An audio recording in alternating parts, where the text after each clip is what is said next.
Hello दोस्तों, स्वागत है आपका हमारे यूट्यूब चैनल याहू बाबा पे। ये हमारा जावास्क्रिप्ट कोर्स से रिलेटेड 81 ट्यूटोरियल है और इस कोर्स में आप फॉर्म के इवेंट सीखने वाले हैं। ये बेसिकली हमारे फॉर्म इवेंट्स का सेकंड ट्यूटोरियल है।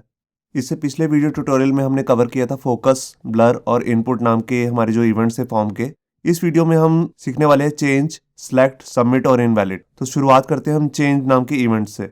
यहाँ पर देखिए, यहाँ पे हमने अपना एक बेसिक सा HTML का डॉक्यूमेंट बना लिया है। ये वही डॉक्यूमेंट है जो हमने अपने पिछले वीडियो ट्यूटोरियल में यूज़ किया था। यहाँ 2 टेक्स्ट की फील्ड है और एक सिलेक्ट बॉक्स है। यहाँ देखिए इसकी HTML है। यहाँ पर देखिए, यहाँ पे एक इनपुट, ये दूसरा इनपुट बॉक्स है और यहाँ पे हमने सिलेक्ट बॉक्स यूज़ किया था। और यहाँ नीचे जाके हमने अपनी जावास्क्रिप्ट की प्रैक्टिस की थी। ये देखिए, अलग अलग इवेंट्स के लिए हमने यहाँ पर अलग अलग फंक्शंस बना लिए थे। तो अब मैं यहाँ पर आपको दिखाता हूँ सबसे पहले ऑन चेंज। ऑन चेंज क्या करता है मैं आपको दिखाता हूँ। यहाँ पर देखिए, जैसे कि आप इसको किसी भी इनपुट टैग में भी लगा सकते हैं या सिलेक्ट बॉक्स में भी लगा सकते हैं या टेक्स्ट एरिया में भी लगा सकते हैं। इसका मतलब क्या होता है, जैसे ही आप कुछ लिखी हुई चीज को पहले चेंज करेंगे तब ये ट्रिगर हो जाएगा। मगर ये ऑन स्पॉट वैसे ट्रिगर नहीं होता जैसे हमने पिछले वीडियो ट्यूटोरियल में यूज किया था ऑन इनपुट में। इनपुट क्या कर रहा था, जैसे ही हम कुछ लिख रहे थे या कुछ पहले से लिखी हुई चीज में चेंज करते थे तो एकदम ट्रिगर हो जाता था वो इवेंट। मगर ये ऐसा बिल्कुल वर्क नहीं करता। ये ट्रिगर ऐसे ही होगा, काम यही करेगा जो इनपुट कर रहा था, मगर ये जैसे ही उससे लॉस्ट फोकस होता है तब ये ट्रिगर होता है। मैं आपको दिखाता हूँ। पहले हम सिलेक्ट बॉक्स पे लगाएंगे। तो देखिए, मैं यहाँ पर सिलेक्ट बॉक्स में गया और यहाँ पर मैं अपना एक फंक्शन बना लेता हूँ और यहाँ पे मैं इसको अपना एक नाम दे देता हूँ जिसका नाम मैं रखता हूँ। पहले मैं इसको यहाँ पर हम अपना इवेंट कॉल कर लेते हैं ऑन चेंज। ऑन चेंज के अंदर मैं फंक्शन का एक नाम दे देता हूँ और इसका नाम रख देता हूँ जैसे चेंज फंक्शन। और यहाँ पे मैंने राउंड ब्रेसेस लगा दी। अब ये फंक्शन मैं नीचे जाके डिफाइन भी कर देता हूँ अपनी जावास्क्रिप्ट में। तो देखिए, उसके लिए मैं नीचे गया और यहाँ अपने स्क्रिप्ट टैग के अंदर ही मेरे को इसको डिफाइन करना है। तो यहाँ पर पहले मैं एक फंक्शन का नेम ले लेता हूँ, फंक्शन, और यहाँ पे मैंने देखिए यही नेम डाल दिया। और इसके बाद मैं यहाँ पर गया और मेरे को यहाँ पर एक वैल्यू चाहिए। मैं यहाँ पर इसी के अंदर पास कर देता हूँ एक्चुअल में, जैसे हमने पिछले वीडियो ट्यूटोरियल में पास किया था। देखिए, जैसे यहाँ पे दिस पास कर रखा है, उसी तरह दिस मैं यहाँ पे भी पास कर दूंगा, क्योंकि अभी मैं सिलेक्ट बॉक्स पे लगा रहा हूँ, बाद में यही फंक्शन मैं इनपुट बॉक्स में भी लगाऊंगा। तो देखिए, मैं यहाँ पर गया और नीचे, और दिस की वैल्यू के लिए मैं यहाँ पर एक वेरिएबल ले लेता हूँ जिसमें दिस की वैल्यू आएगी। तो देखिए, मैंने वैसे ही वेरिएबल ले लेता हूँ जैसे ऊपर लिया हुआ है एलिमेंट, और एलिमेंट में वैल्यू आ गई। अब मैं ये देखिए इसी को कॉपी कर लेता हूँ। तो देखिए, मैंने एक वेरिएबल एक्स ले लिया जिसमें एलिमेंट की वैल्यू आ रही है, मतलब कि सिलेक्ट बॉक्स की वैल्यू। अब इस वैल्यू को मैं यहाँ पर जो हमने ये डिव बना रखा है रेड कलर का बॉर्डर वाला, इसके अंदर मैं इसको प्रिंट करना चाहता हूँ। क्या चाहता हूँ, जैसे ही मैं कंट्री चेंज करूँ तो इमीडिएट इसके अंदर वो कंट्री सिलेक्टेड आ जाए जो मैंने ऊपर से सिलेक्ट की है। तो देखिए, मैं उसको कैसे करूँगा, मैं बिल्कुल यही ऊपर से ले लेता हूँ सेम टू सेम, क्योंकि बिल्कुल एज इट इज़ मेरे को चाहिए। अब देखिए, चेंज फंक्शन तभी ट्रिगर होगा जैसे ही मैं उस पर क्लिक करके छोड़ूंगा, तो उसके अंदर एक्स के अंदर उसकी वैल्यू आ जाएगी सिलेक्ट बॉक्स की। और यहाँ पर टेस्ट नाम का जो डिव है हमारा रेड कलर का, ये देखिए ऊपर ये डिव बना हुआ है। ये देखिए ब्लैंक एक डिव है हमारे पास यहाँ पे। ये डिव के अंदर हमारे पास वैल्यू आ जाएगी सिलेक्ट बॉक्स की। यहाँ देखिए एक्स नाम की वैल्यू आ गई यहाँ पे। अभी मेरे को, मैं आपको दिखा दूं, ऊपर हमारे को जाके वैल्यू भी सेट करनी पड़ेंगी। ये देखिए सिलेक्ट बॉक्स है, यहाँ पर यूजर को ये कंट्रीज तो दिख रही हैं मगर इसकी वैल्यू अंदर से खाली है। तो उसकी वैल्यू के लिए मैं यहाँ पर वैल्यू भी दे देता हूँ। देखिए, जैसे वैल्यू जो लोगों को दिख रहा है वो दिख रहा है इंडिया, तो मैं अंदर इंडिया ही पास कर देता हूँ। और यही वाली वैल्यू पाकिस्तान मैं अंदर पास कर देता हूँ। और यहाँ पे बांग्लादेश और श्रीलंका, और ये कॉपी करके मैंने इधर पेस्ट कर दिया नेपाल। अब मैंने फाइल को यहाँ पे सेव किया। अब मैं आपको दिखाता हूँ। यहाँ पे देखिए, मैंने यहाँ से जैसे ही मैंने कंट्री सेलेक्ट की पाकिस्तान, तो देखिए इधर पाकिस्तान आ गया, आप देख रहे हैं यहाँ पे। अब मैंने यहाँ जाके सेट किया बांग्लादेश, तो देखिए यहाँ पे वैल्यू सेट होगी बांग्लादेश। तो ये इमीडिएट तब नहीं हो रही है, जैसे मैं क्लिक करके छोड़ता हूँ तब ये ट्रिगर होता है ऑन चेंज फंक्शन। अब मैं आपको यही जो फंक्शन मैंने अभी बनाया ऑन चेंज नाम का इवेंट पे कॉल किया है, इसको मैं इनपुट बॉक्स पे लगा के दिखाता हूँ आपको। तो देखिए, मैं यही चीज़ कॉपी करके इसको ऊपर ले जाता हूँ सबसे पहले वाले सिलेक्ट बॉक्स में, और इसके एंड में यहाँ पे डाल देता हूँ। मैं आपको दिखाता हूँ किस पे कर रहा हूँ, मैं नेम पे कर रहा हूँ। मैं आपको दिखाता हूँ। मैंने इसको फाइल को सेव किया और ये देखिए मैंने यहाँ पर कुछ चेंज किया। अभी ये चेंज कहाँ से हो रहा है, ये हो रहा है ऑन इनपुट नाम के फंक्शन से।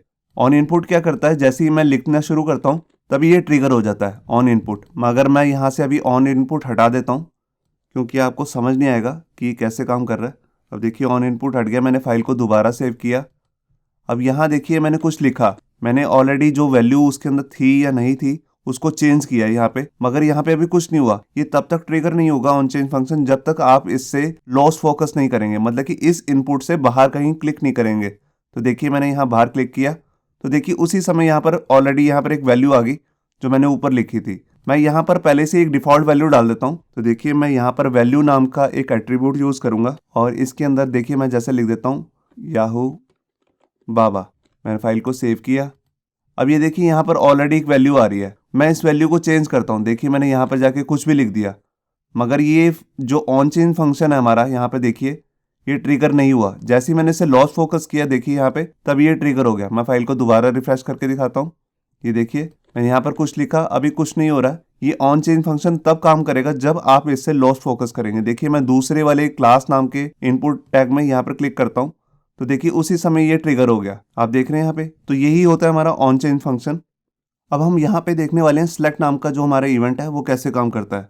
मैं बेसिकली इसका वर्किंग बताता हूँ आपको। जैसे ही कोई यूजर ने इनपुट बॉक्स टाइप टेक्स्ट दे रखा है या टेक्स्ट एरिया ले रखा है और उसके अंदर ऑलरेडी कोई वैल्यू लिखी हुई है और उसको जैसे ही वो सिलेक्ट करता है तभी ये जो इवेंट है वो ट्रिगर कर जाएगा। कौन सा? On select. तो आइए देखते हैं इसे प्रैक्टिकली। अब यहाँ देखिए यहाँ पे हमारे पास जो इनपुट बॉक्स है यहाँ पे नेम नाम का, इसके अंदर ऑलरेडी एक वैल्यू आ रही है। मैं जैसे ही इसे सिलेक्ट करूंगा तभी ये फंक्शन जो हम बनाने वाले हैं ऑन सिलेक्ट वो ट्रिगर हो जाएगा। तो वो ऐसी वर्क करता है जैसे हम अंदर लिखी किसी भी वैल्यू को सिलेक्ट करते हैं तभी वो इवेंट कॉल हो जाता है। तो देखिए मैं उसके लिए क्या किया, मैं यहाँ पर लास्ट में जाता हूँ और यहाँ पर लास्ट में एक इवेंट कॉल कर लेता हूँ ऑन सिलेक्ट और इसके अंदर एक फंक्शन बना देता हूँ सिलेक्ट फंक्शन। आप जो मर्जी नाम रख सकते हैं। अब जो ये फंक्शन मैंने बनाया है यहाँ पर इसको नीचे जावास्क्रिप्ट में जाके मैं डिफाइन भी कर देता हूँ। तो देखिए मैं उसके लिए यहाँ पर नीचे गया, सबसे नीचे जाऊँगा मैं और यहाँ पर एक फंक्शन बना लेता हूँ, फंक्शन सिलेक्ट फंक्शन। और इसके अंदर मैं यहाँ गया और यहाँ पे जाके मैंने अब क्या करता हूँ, यहाँ पे बस कंसोल में कुछ प्रिंट कर देता हूँ। मैं आपको दिखाता हूँ ये ट्रिगर होता है कैसे है। कंसोल डॉट लॉग और इसके अंदर एक मैसेज लिख देता हूँ, यू सिलेक्टेड सम टेक्स्ट। और मैंने फाइल को यहाँ पे सेव किया।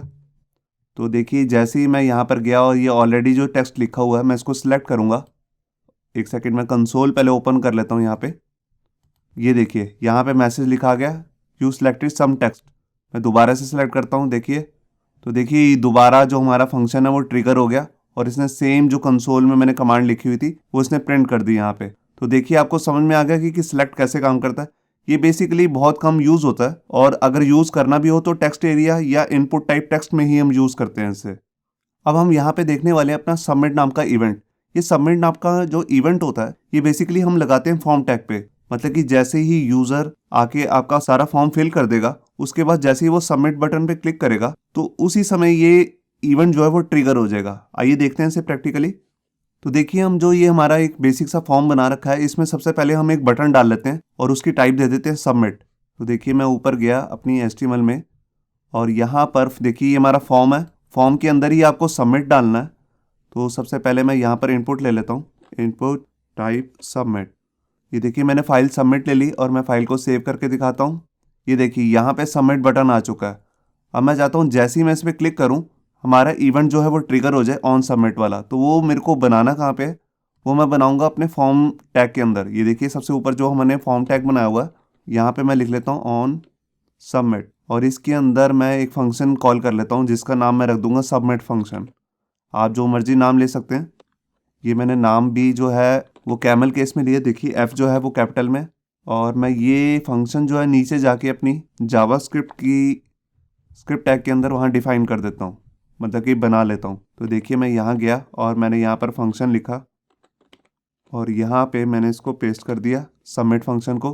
अब मैं यहाँ पर कंसोल में एक मैसेज प्रिंट करना चाहता हूँ, जैसे ही ये बटन क्लिक हो सबमिट का तो ये मैसेज शो हो जाए। तो देखिए मैं यहाँ पर लिख देता हूँ यू सबमिटेड अ फॉर्म और देखिए मैंने इसको बंद किया और मैंने यहाँ पर फाइल को सेव किया। अब ये देखिए हमारे ये तैयार हो चुका है। मैंने जैसे यहाँ पर देखिए क्लिक किया, मैं एक मिनट पहले कंसोल आपको ओपन करके दिखा देता हूँ क्योंकि कंसोल में ही मैसेज प्रिंट होने वाला है।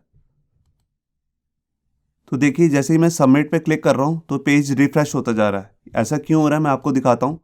क्योंकि यहाँ पर देखिए फॉर्म के अंदर एक एक्शन नाम का एट्रीब्यूट लिया हुआ है और इसके अंदर हम वैल्यू में क्या देते हैं, बेसिकली जैसे PHP की फाइल है या .NET की फाइल है उसका पाथ देते हैं, जहाँ पर इस फॉर्म में जो भी डाटा आ रहा है उसको कैसे परफॉर्म करना है वो लिखा जाता है।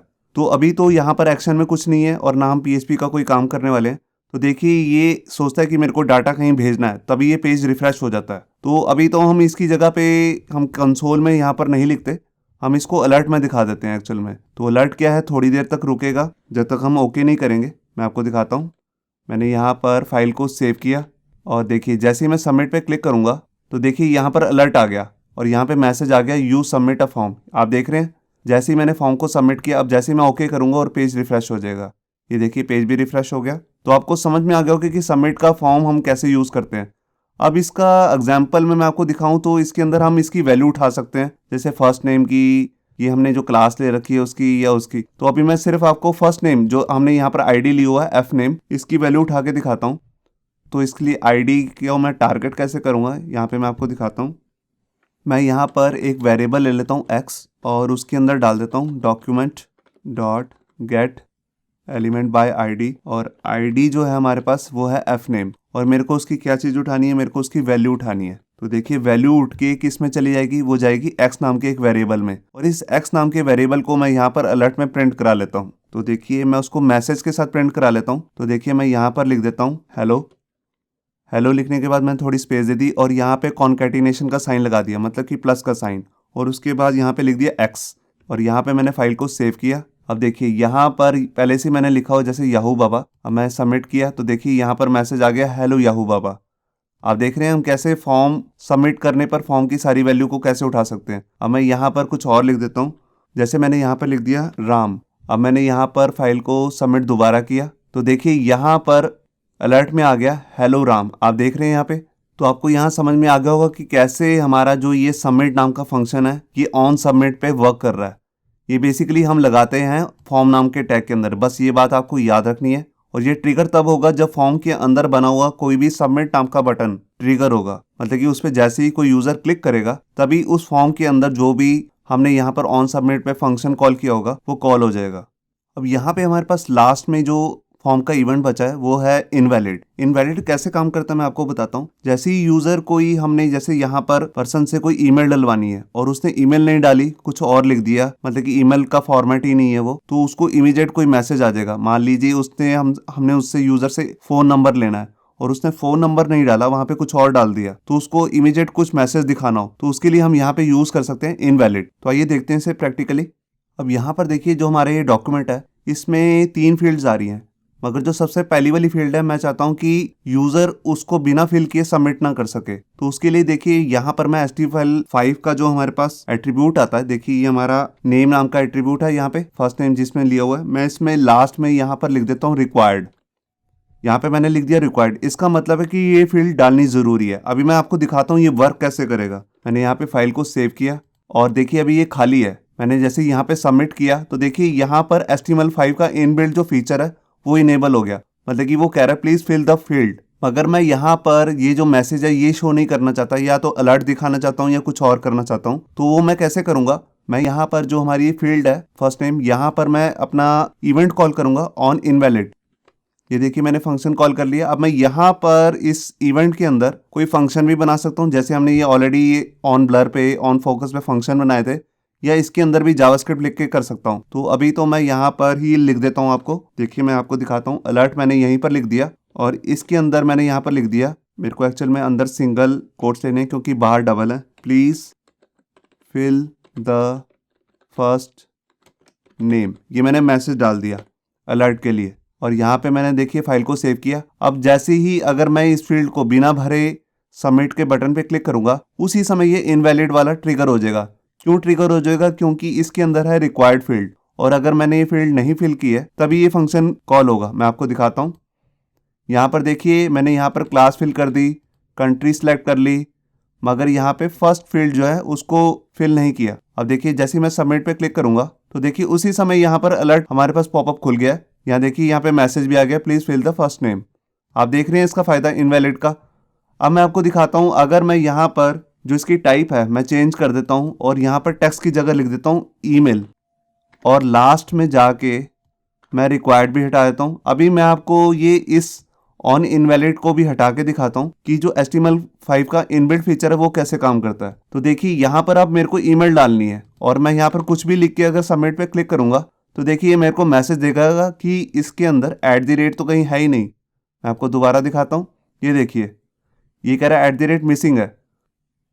तो इसके लिए अगर मैं अपना कुछ मैसेज शो करना चाहता हूँ तो यहाँ पर मैं वही यूज़ करूँगा अपना ऑन इनवैलिड, और यहाँ पर मैं मैसेज में लिख दूंगा please enter the correct email ID। मैंने यहाँ पर देखिए फाइल को सेव किया। अब जैसे ही मैं यहाँ पर कोई गलत ईमेल, देखिए मैंने ऐसे लिख दिया और इसमें @ कहीं पर भी नहीं आ रहा, और मैं सबमिट पे क्लिक करता हूँ तो देखिए यहाँ पर मैसेज आ गया please enter the correct email ID। अगर मैं यहाँ पे @ भी डाल देता हूँ और फिर क्लिक करता हूँ, फिर देखते हैं, देखिए फिर भी मैसेज आ रहा है please enter the correct email ID। अभी भी क्यों मैसेज आ रहा है मैं आपको दिखाता हूँ, क्योंकि अभी भी ये करेक्ट ईमेल ID नहीं है। जब तक आपने @ के बाद किसी कंपनी का नेम नहीं डाला, मतलब कि जहाँ पे ईमेल ID सर्वर पे है, तो देखिए मैंने जैसे यहाँ पर लिख दिया gmail.com। अब मैं इस पर क्लिक करता हूँ तो देखिए हेलो में आ गया ये मैसेज। इसका मतलब अब वो इनवैलिड वाला जो हमारा इवेंट है वो ट्रिगर नहीं हुआ, क्योंकि हमने इसके अंदर ईमेल ID डाल दी है। तो ये बेसिकली जो इनवैलिड नाम का जो हमारा इवेंट है ये बेसिकली न्यू इवेंट है, और ये HTML5 के न्यू फीचर्स के साथ चलता है। जैसे उसमें नई टाइप्स आई हैं, जैसे type number, type email, type phone, तो उनके साथ हम इसे ईजिली यूज़ कर सकते हैं। होप सो आपको ये हमारा वीडियो ट्यूटोरियल अच्छा लगा होगा। अगर अच्छा लगा है तो वीडियो को प्लीज़ लाइक करना मत भूलिए। अगर आप ऐसे ही रेगुलर अपडेट चाहते हैं तो हमारे चैनल याहू बाबा को सब्सक्राइब करना मत भूलिए। Thank you.